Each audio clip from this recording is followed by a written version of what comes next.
Hello everyone, welcome back to my channel. ఎలా ఉన్నారు friends? అందరు బాగున్నారా? నేను బాగున్నాను, మీరు అందరు కూడా బాగుండాలని కోరుకుంటాను. సో ఈరోజు ఊరు నుంచి వచ్చేటప్పుడు బొప్పాయి పండు తీసుకొచ్చారు. ఎంత తీయగా ఉంది అంటే మామిడి పండ్లు కూడా లేవు, ఇంత తీయగా ఉంది. నేను అసలు ఈ పండు అన్నది తినను యాక్చువల్గా. వీళ్ళు తినుకుంటూ తీయగా ఉంది అంటే టేస్ట్ చూసినా నిజంగా చాలా తీయగా ఉంది. అందుకేనేమో ఇవి రోడ్ల పైన మనం వెళ్తూ ఉంటే రోడ్ సైడ్లో కప్పులలో వేసి అమ్ముతూ ఉంటారు. అంటే పండు అన్నది మాగితే అంత టేస్ట్ ఉంటుందేమో. దాని సీడ్స్ చూడండి ఎలా ఉన్నాయో, అన్నీ రకరకాలుగా ఉన్నాయి కదా.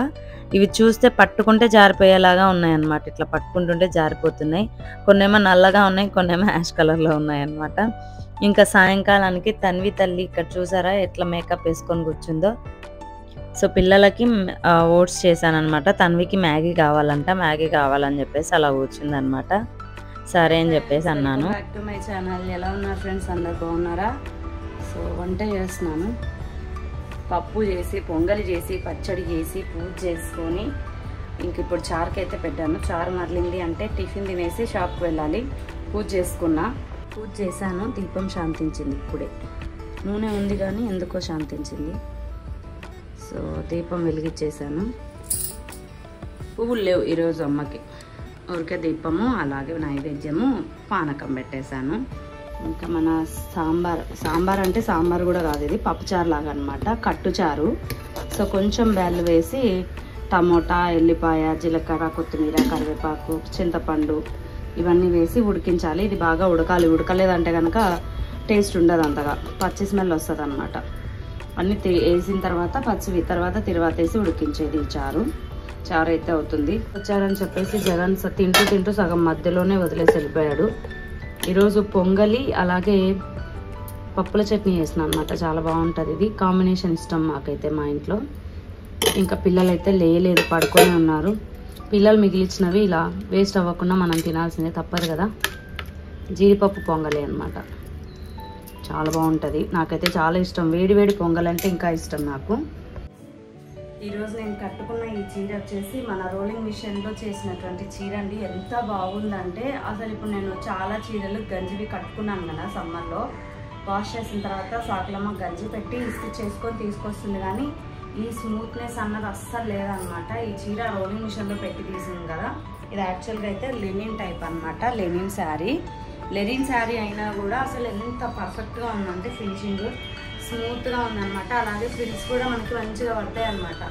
గంజి అన్నది మొత్తం చీర అంతా ఒకటే లెవెల్లో పట్టుకుంటుంది కాబట్టి మిషన్లో పెట్టినప్పుడు ఎక్కడ ఒక చోట ముడతలు, ఒక చోట ఐరన్ బాగా అవ్వడం అలా ఉండదు. మిషన్లో పెట్టి తీయటం వల్ల ఐరనింగ్ ఫినిషింగ్గా ఉంటుంది కాబట్టి చీర చూసారా ఎంత బాగుందో. నేనైతే రోలింగ్ మిషన్ని బాగా మిస్ అయిపోతున్నా. నాకు హెల్త్ ఇష్యూ రాకంటే అస్సలు అమ్మేదాన్ని కాదు. సో ఆ వర్క్ చేయటం వల్ల నాకు చాలా హెల్త్ ప్రాబ్లం అయితే వచ్చేసింది. సో అందుకు నేను అమ్మేయాల్సి వచ్చింది, కానీ లేదంటే అసలు ఆ మిషన్ అమ్మేదాన్నే కాదు నేను. చీర మాత్రం చాలా బాగుంది. అందుకే ఇంకా కొన్ని చీరలు ఆ మిషన్లో చేసినవి ఉన్నాయి, అవి కట్టుకోలేదు నేను. ఇంకా కట్టుకున్నా అంటే కనుక మళ్ళీ ఆ ఫినిషింగ్ పోతుంది అని చెప్పేసి. డ్రై క్లీనింగ్ అంటే ఎలాగో నేను నేర్చుకున్నాను కాబట్టి వస్తుంది కాబట్టి డ్రై క్లీనింగ్ నేను చేసుకోగలను. కాకపోతే ఐరనింగ్కి రోలింగ్ మిషన్లో పెట్టి తీసే ఐరనింగ్కి చాలా డిఫరెన్స్ ఉంటుంది.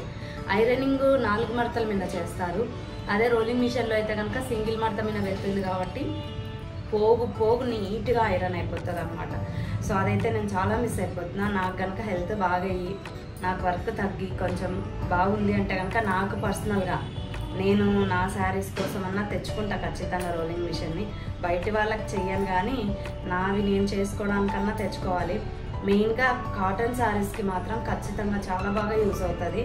కాటన్ శారీస్, పట్టు శారీస్ కండి. ఇంకా డైలీ యూజ్ శారీస్కి అంతగా ఏముండదు, కానీ కాటన్ శారీస్కి, పట్టు శారీస్కి మాత్రం రోలింగ్ మిషన్లో పెట్టి తీసినామంటే మాత్రం మనం కట్టిన ప్రతిసారి కొత్త చీర ఫీలింగే వస్తుంది అనమాట మనకి.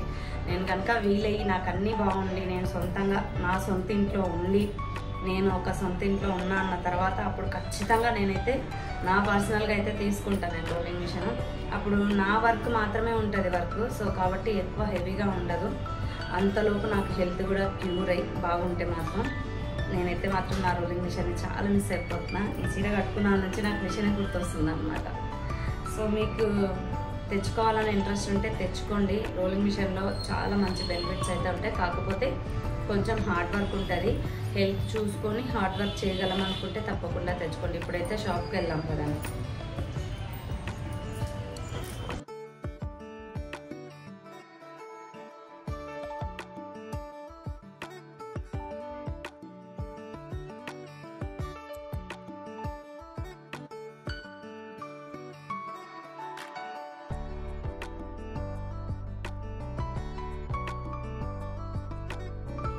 ఇక టిఫిన్ తినేసి షాప్కి అయితే వచ్చేసాను. ఇది హెవీ డిజైన్ బ్లౌజ్ ఒకటి వచ్చింది. హెవీ అంటే ఫ్లవర్స్ హెవీగా ఉంటుందిలేండి. హ్యాండ్స్కి పెద్దగా హెవీగా అయితే ఏముండదు. ఫ్లవర్స్ కొంచెం థిక్నెస్ అన్నది బాగా వస్తుందన్నమాట. మనం మగ్గం వర్క్లో వేసినట్టుగా రావాలి వర్క్స్ అనుకుంటే కనుక కంప్యూటర్ వర్క్వే. సేమ్ మనం డబల్ టైం కనుక వర్క్ చేసుకున్నట్లయితే థిక్నెస్ అన్నది మనకి మగ్గం వర్క్లో వచ్చినట్టుగా వస్తుంది. కాకపోతే ఏంటంటే అది కస్టమైజేషన్ చేయించుకుంటే అలా చేయొచ్చు. మనకి కాస్ట్ కూడా ఎక్కువ పడుతుందన్నమాట. అంటే వన్ బ్లౌజ్ని మనం 2 టైమ్స్ లేదా 3 టైమ్స్ వేసినంత కాస్ట్ అయితే అవుతుందన్నమాట. నేను వస్తూ ఉంటే నాతో పాటు తన్వి కూడా వచ్చింది షాప్ దగ్గరికి. నేను వస్తానని నేనన్నా టిఫిన్ తినేసి వచ్చాను. తన్వి టిఫిన్ కూడా తినలేదన్నమాట. తనకిష్టం లేదంట టిఫిన్ తినడం, అందుకని చెప్పేసి తినకుండా రెడీ అయ్యి వచ్చిందనమాట. ఈరోజు ఏకునే లేచి అందరు బ్రష్లు చేసేసి 5 గంటలప్పుడే రెడీలు అయ్యారనమాట. తత్తూరుకి వెళ్ళాలి అని చెప్పేసి, తోటకు వెళ్ళాలని చెప్పేసి. కానీ అనుకోకుండా మళ్ళీ పడుకున్నారు. ఇంకా పడుకున్న తర్వాత లేలేదు. ఎందుకు అనుకోకుండా అంటే ఇంత ఏకునే పోతారా ఎవరైనా అని చెప్పేసి వాళ్ళ డాడీ వచ్చేసరికి పడుకున్నారు. 6కు అట్లా వెళ్దాం లేరని చెప్పేసరికి ఇంకా 6 గంటలకు లేస్తుంటే లేస్తూనే లేరనమాట. ఫుల్ నిద్రపోయినారనమాట. సరే పిల్లలు లేసేసరికి టిఫిన్ చేద్దామని చెప్పేసి నేను పొంగల్ చేసి చట్నీ వేసి పెట్టాను కదా. ఇంకా అందరు తిన్నారు కానీ తన్వికి మాత్రం ఇష్టం లేదంట. తను తినలేదు. నువ్వు తింటేనే షాప్కి తీసుకెళ్తాను, లేకుంటే లేదంటే కూడా లేదమ్మా నాకు ఇష్టం లేదమ్మా అని చెప్పేసి తినకుండా వచ్చేసింది అన్నమాట షాప్ దగ్గరికి. ఇంకా కొద్దిసేపు ఉండి ఇంటికి తీసుకెళ్ళాలి. పొద్దున పూట మోస్ట్లీ తినరంటండి పిల్లలు. స్కూల్కి వెళ్ళే పిల్లలంతా ఇలాగే ఉంటారేమో. తన్వి కూడా అంతే, అసలు తిననంటే తిననని చాలా మొండికేసుకుందనమాట. ఇంక ఇక్కడ వచ్చేసి జాయింట్ కుచ్చులు వేసేది ఉందన్నమాట. సో దానికి థ్రెడ్ ఎలా చుట్టుకోవాలో చూపించండి అక్క అని చెప్పేసి కస్టమర్ అడిగితే వాళ్ళకి చూపిస్తున్నాను. కుచ్చుల మిషన్ తీసుకెళ్ళడానికి అయితే వచ్చారు. ఇలా చుట్టుకోవాలని చెప్పేసి చూపిస్తున్నాను. ఇప్పుడు నెక్స్ట్ సీజన్ స్టార్ట్ అవ్వబోతుంది కదా. ఆగస్టులో పెళ్లి ముహూర్తాలు ఉన్నాయి కాబట్టి ఇంట్లో ఉండి మీరు శారీ కుచ్చుల బిజినెస్ చేసుకునే వాళ్ళైతే కనుక తప్పకుండా ఈ కుచ్చుల మిషన్ తీసుకోండి. మీరు ఎన్ని చీరలు వచ్చినా కూడా ఈజీగా వేసుకోగలుగుతారు. చుట్టే పని ఉండదు. జాయింట్లకు అలాగే కుచ్చులకి చాలా బాగా యూజ్ అవుతుంది అనమాట. సో నేను వాళ్ళకి చూపించి మిషన్ అయితే ఇచ్చేసాను. తర్వాత వచ్చేసి మెటీరియల్స్ కూడా కావాలి అని చెప్పేసి అంటే మెటీరియల్స్ కూడా ఇస్తున్నాను. యాక్చువల్గా ఒక శారీకి ఎన్ని మెటీరియల్స్ పడతాయి అక్క అని చెప్పేసి అడుగుతున్నారు. మేమైతే కనుక 38 నుంచి 40 వరకు వేస్తామండి. ఒకవేళ పన్నా ఎక్కువగా ఉంది అంటే 45 కూడా వేస్తాము ఖచ్చితంగా కుచ్చులని. లేదు మనకు అంత దగ్గర అవ్వద్దు అనుకుంటే 35 ఫైనల్. ఇంకా 35 కన్నా తక్కువ వేసినామంటే గ్యాప్ అన్నది ఎక్కువ వస్తుంది. అంత గ్యాప్ వచ్చిందంటే కూడా కుచ్చులు వేసిన తర్వాత చీర అంత అందంగా అనిపించదు. ఫైనల్గా మనము 35 లాస్ట్ అనమాట. సో ఇంకా ఈ మెటీరియల్స్ ఇచ్చేసి మధ్యాహ్నం ఇంటికి వెళ్ళి భోజనం చేసేసి ఇంకా పిల్లలు సాయంత్రం ఊరికి బయలుదేరారనమాట. వాళ్ళమ్మ ఆఫీస్ నుంచి ఇలాగే వచ్చింది ఇక్కడికి. కార్ తీసుకొని వచ్చిందనమాట. అన్నయ్య కారు అలాగే డ్రైవర్ని పెట్టి పంపించాడు. ఇంక ఆ రోజు వచ్చి రాగానే ఫస్ట్ తన్వి తల్లి ఇక్కడ బ్రాస్లెట్ ఉంది, ఆ బ్రాస్లెట్ అడిగిందనమాట. అడిగితే ఆ రోజు నేను ఇవ్వలేదన్నమాట. ఇస్తే ఇక్కడే పడేసుకొని పోతుంది, వెళ్ళేటప్పుడు ఇద్దాంలే అని చెప్పేసి. ఇప్పుడు కూడా నేను ఇస్తాను. అసలు తన్వి ఎక్స్పెక్ట్ చేయలేదన్నమాట. ఇంత ముందుకు 2 ఇచ్చాను అవి. అసలు ఒక్కసారి కూడా నేను పెట్టుకోగా చూడలేదు. ఎక్కడ పడేసుకుందో ఏమో తెలీదు. అట్లా పడేసుకుంటుందని చెప్పేసి ఇంకా షాప్ దగ్గరికి వాళ్ళ బావకి పోయేస్తామని చెప్పేసి చెప్పడానికని షాప్లోకి వచ్చి రాగానే తన్వికి బ్రాస్లెట్ ఇవ్వరంటే తన్వి తల్లి మొహంలో ఆనందం కాదనమాట. తనకి ఏదైనా సరే ఇట్లాంటివి చాలా ఇష్టం అనమాట.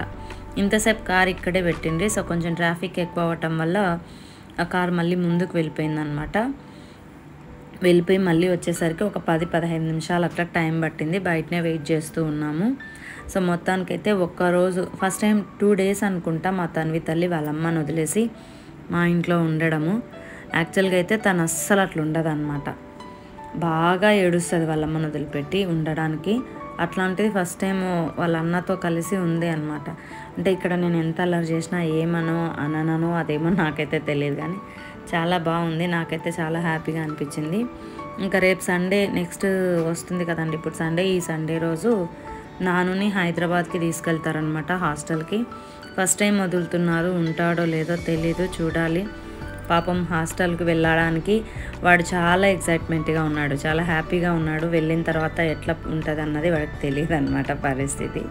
సో ఇదండి ఈరోజు వీడియో. మరొక వీడియోలో మళ్ళీ కలుద్దాం. Thank you friends, thank you so much. Bye bye.